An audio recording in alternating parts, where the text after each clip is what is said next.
आज आप लोगों के साथ शेयर कर रही हूँ सॉफ्ट गरम गरम तंदूरी रोटी, वो भी घर के तवे पर बिना किसी तंदूर या ओवन के। अगर आप भी चाहते हैं घर बैठे ढाबा स्टाइल जैसी रोटी बनाएं तो ये रेसिपी आप लोगों के लिए परफेक्ट चॉइस है। इस वीडियो में आपको स्टेप बाय स्टेप बताऊंगी कि डो को किस तरह से गूंदना है और कितनी देर तक प्रूफ करना है और तवे पर परफेक्ट तंदूरी रोटी को कैसे बनाना है। बिल्कुल सिंपल इंग्रेडिएंट्स और इजी स्टेप के साथ आप घर बैठे ही रेस्टोरेंट स्टाइल फील एंजॉय करेंगे। तो वीडियो को एंड तक देखिएगा क्योंकि इसमें है परफेक्ट तंदूरी रोटी के secret, soft from inside, crispy from outside. तो चलें फिर शुरू करते हैं इसको बनाना। तो ये ढाबा स्टाइल तंदूरी रोटी बनाने के लिए यहाँ पर मैंने लिया है 500 ग्राम मैदा। आप लोग चाहें जो नॉर्मल आटा होता है उससे भी इसको तैयार कर सकते हैं। इसको मैंने अच्छी तरह से छान लिया है। 1 टीस्पून इसमें मैंने नमक डाला है और साथ ही 1 टीस्पून इसमें रेगुलर चीनी शामिल कर देंगे। इसके अलावा इसमें ऐड कर रही हूँ मैं half tea spoon baking soda.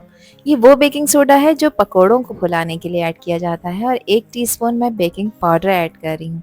Baking soda और बेकिंग पाउडर में फ़र्क होता है, इस चीज़ का ध्यान रखना है। तो पहले सभी ड्राई इंग्रेडिएंट्स को बहुत अच्छी तरह से मिक्स कर लेंगे ताकि हमारी डो परफेक्टली बैलेंस हो। ये स्टेप रोटी के टेक्सचर और टेस्ट दोनों के लिए बहुत इंपॉर्टेंट है। अब इसमें आधा कप मैं दही शामिल कर रही हूँ। दही रूम टेम्परेचर का होना चाहिए, इस चीज़ का आपने ध्यान रखना है। दही रोटी को एक्स्ट्रा सॉफ्टनेस और हल्का सा खट्टापन देता है जो तंदूरी फ्लेवर को और भी ज़्यादा इन्हेंस करता है। इससे हमारी डो और भी ज़्यादा स्मूथ और मॉइस्ट बनेगी। तो ये सीक्रेट इंग्रेडिएंट है जो रोटी को बिल्कुल ढाबा स्टाइल बनाता है। अब इसमें पानी शामिल कर रही हूँ। पानी नॉर्मल टेम्परेचर का है और पानी को एक साथ नहीं ऐड करना, बैचेस में ऐड करना है। थोड़ा थोड़ा सा पानी ऐड करते जाएं और एक परफेक्ट डो गूंद लें। और अब डो को गूंदते वक्त थोड़ा सा मैं इसमें ऑयल ऐड कर रही हूँ, 2 से 3 टेबल स्पून। ऑयल डालने से डो और भी ज़्यादा स्मूथ हो जाती है, चिपकती नहीं है और रोटी बनने के बाद उसका टेक्सचर बहुत ही सॉफ्ट और हल्का सा फ्लेकी होता है। ये स्टेप डो को अच्छी तरह से सेट करने और रोटी को तंदूरी टच देने के लिए बहुत ज़रूरी है। अब देखें डो बिल्कुल स्मूथ और सॉफ्ट हो चुकी है और ये इस बात का सिग्नल है कि इंग्रेडिएंट्स अच्छी तरह से मिक्स हो चुके हैं और ग्लूटेन डेवलप हो गया है। अब इसे हम कवर कर देते हैं, रेस्ट देंगे ताकि रोटी और भी ज़्यादा सॉफ्ट और फ्लफ़ी हो जाए। मगर उससे पहले इसमें मैंने 1 टीस्पून ऑयल डालकर ब्रश कर दिया है ताकि ये बिल्कुल सॉफ्ट रहे। इसको मैंने क्लिंग रैप लगाया है और नॉर्मल टेम्परेचर यानी रूम टेम्परेचर पे इसको 1 घंटे का रेस्ट देंगे।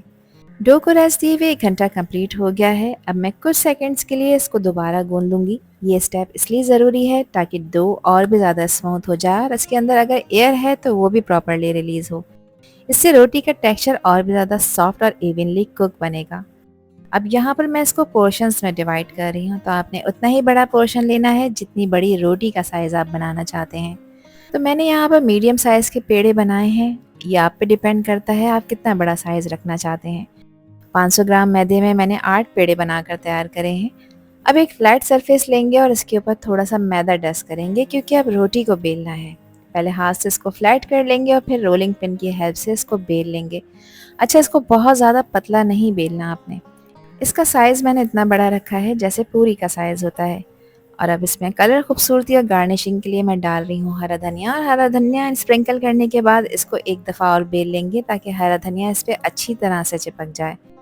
अब हरा धनिया डालने के बाद रोटी के कॉर्नर्स को आपने इस तरह से उठाना है ताकि ईजिली सरफेस को छोड़ दे। अब इसको पलट लेंगे और इसकी बैक साइड पे हम लगाएंगे पानी। पानी लगाना बहुत ज़रूरी है। पानी लगाने से ये रोटी तवे पर अच्छी तरह से चिपक जाएगी और पकते वक्त गिरेगी नहीं। तो ये एक सिंपल ट्रिक है जो रोटी को बिल्कुल तंदूरी लुक और फील देती है। अब मैं रोटी को हल्का हल्का सा प्रिक कर रही हूँ ताकि स्टीम स्केप हो सके और रोटी इवनली कुक हो। ये स्टेप ज़रूरी होता है, स्पेशली जब हम तंदूरी स्टाइल रोटी तवे पर बना रहे हों। इससे रोटी फूलती भी है और अंदर से कच्ची भी नहीं रहती। अब इस रोटी को पकाने के लिए यहाँ पर मैंने एक हैवी बॉटम आयरन का तवा लिया है। नॉन स्टिक के तवे को आपने यूज़ नहीं करना। इसको मैंने 3 से 4 मिनट पहले हाई फ्लेम पे गर्म होने रख दिया था। इस पे मैंने थोड़ा सा पानी का स्प्रे किया है और रोटी को केयरफुली इस गरम तवे पे डालेंगे। और रोटी की वो वाली साइड आपने नीचे रखनी है जिस साइड पे आपने पानी लगाया है। तो जैसे ही आप रोटी को तवे पर डालें, गैस का फ्लेम बिल्कुल लो कर दें और रोटी को तवे पर अब आपने लो फ्लेम पर ही कुक होने देना है। पानी वाली साइड नीचे होने की वजह से रोटी तवे पर अच्छी तरह से चिपक जाएगी, जिससे वो हिलती नहीं है और अच्छी तरह से पफ होती है। अब रोटी पर जब इस तरह से बड़े-बड़े से बबल्स आना शुरू हो जाएँ, उसके बाद आपने तवे को उठा लेना है और इसको उल्टा करके डायरेक्ट चूल्हे की आँच पर सेकना है, ताकि इस पर वो perfect golden brown tandoori marks आएँ। देखिए कितनी खूबसूरती से ये रोस्ट हो रही है। रोटी को रोटेट करते हुए सेकना है ताकि इसके एजेस भी बिल्कुल प्रॉपर पक जाएँ, कच्चे बिल्कुल भी ना हों। अब किसी फ्लैट स्पून या चिमटे की हेल्प से आपने रोटी को स्क्रैप करके निकाल लेना है। रोटी परफेक्टली सिक चुकी है, golden brown spot, soft texture और तंदूरी फील के साथ। बिना तंदूर के कितनी ज़बरदस्त रोटी आप घर पर आसानी से तैयार कर सकते हैं, जो कि बहुत ही सेटिस्फाइंग है। और अगर इस स्टेज पर आप लोगों को ये वीडियो पसंद आ रही हो, तो वीडियो को लाइक कर दें और चैनल को भी सब्सक्राइब कर लें और वीडियो को फ्रेंड्स एंड फैमिली में भी शेयर किया करें।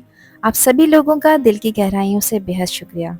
गरम गरम रोटी पर हम बटर लगाएंगे ताकि इसका टेस्ट और भी ज़्यादा डबल हो जाए। इसकी खुशबू और शाइन देखकर ही मुंह में पानी आ जाता है। ये बटर वाली रोटी किसी भी करी या किसी भी खाने के साथ बिल्कुल परफेक्ट लगती है। तो मैंने तो इसको सर्व किया है हाईवे स्टाइल चिकन कढ़ाई के साथ। आप अपने किसी भी मनपसंद खाने के साथ इसको सर्व कर सकते हैं। तो गरम गरम रोटी बनाएं और एंजॉय करें अपने फैमिली और फ्रेंड्स के साथ, और मुझे कमेंट सेक्शन में लाजमी बताएं कि ये रेसिपी और वीडियो आप लोगों को कैसी लगी। आई होप कि ये वीडियो आप लोगों को पसंद आई होगी। पसंद आई हो तो कमेंट सेक्शन में अपना प्यारा सा फीडबैक मुझे लाजमी शेयर करिएगा, और चैनल पर न्यू हैं तो चैनल को भी ज़रूर सब्सक्राइब कर दीजिएगा।